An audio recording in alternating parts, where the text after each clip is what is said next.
ஊக்குவித்தல் மற்றும் அதனுடைய சந்தைப்படுத்தல் உள்ளிட்ட பல்வேறு சாரங்களை அடங்கிய மாநாடாக இருக்கிறது. இந்த மாநாட்டில் 200க்கும் மேற்பட்ட ஸ்டால்கள் அமைக்கப்பட்டிருக்கூடிய சூழல் அதனை இந்த பிரதமர் நரேந்திர மோடி நேரடியாக சென்று பார்வையிட்டார். பின்னர் அங்கிருந்து விவசாயிகளுடன் கலந்துரையாடினார். இதனைத் தொடர்ந்து விழா அரங்கிற்கு வந்திருக்கக்கூடிய அவர் பல்வேறு விடயங்களை செய்து வருகிறார். அதன் ஒரு பகுதியாக மிக முக்கியமாக 10 இயற்கை விவசாயிகளுக்கு விருதுகளை வழங்கி வருகிறார். குறிப்பாக இந்த இயற்கை விவசாயத்தில் சிறந்து விளங்கிய 10 விவசாயிகளை தேர்ந்தெடுத்து அவர்களுக்கு விருதுகளை வழங்கி வருகிறார். குறிப்பாக இந்த இயற்கை வேளாண் விவசாயத்தை பொறுத்தவரையில் தற்பொழுது பிரபலமாகி வந்தாலும் கூட இதை செய்யக்கூடியது மிகவும் சவாலாக இருக்கக்கூடிய ஒன்றாக இருக்கிறது.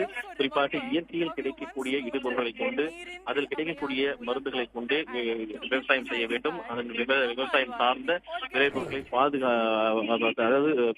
பாதுகாப்புடன் அந்த பயிர்களை பாதுகாத்து அதனுடைய பொருட்களை உற்பத்தி செய்து அதனை சந்தைப்படுத்தல் உள்ளிட்ட பல்வேறு சவால்கள் இருக்கின்றன.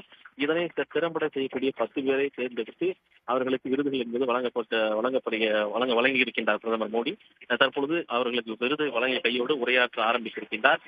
இந்த விருது வழங்குவதற்கு தமிழ்நாட்டு மட்டுமில்லாமல் பல்வேறு மாநிலங்கள், குறிப்பாக அண்டை மாநிலமாக இருக்கக்கூடிய தென்னிந்தியாவுக்கு உட்பட்ட கேரளா, கர்நாடகா, ஆந்திரா உள்ளிட்ட மாநிலங்களைச் சேர்ந்த ஏராளமான தென் விவசாயிகள்.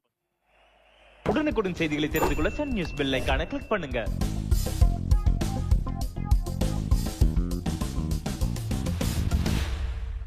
Thiru Amiyaraj is recognized for his contribution in banana diseases management.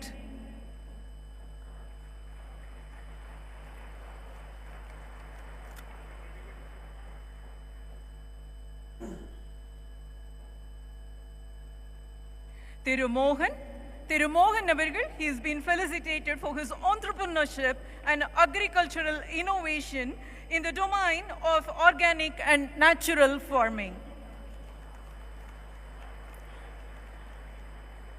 Thiru Praveen Kumar avargal, Praveen Kumar is felicitated for the developmental contribution of agricultural technology and agri-based innovations.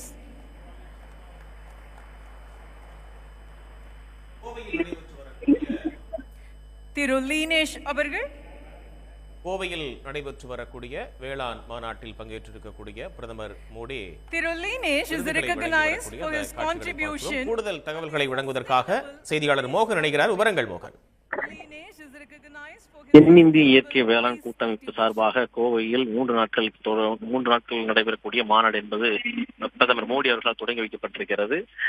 இந்த மாநாட்டை பொறுத்தவரையில் இயற்கை விவசாயம் சார்ந்த விடயத்தை அடுத்த தலைமுறைக்கு இட்டுச் செல்வோம். இயற்கை விவசாயம் சார்ந்த விளைபொருட்களை உற்பத்தி செய்யக்கூடிய முறைகள்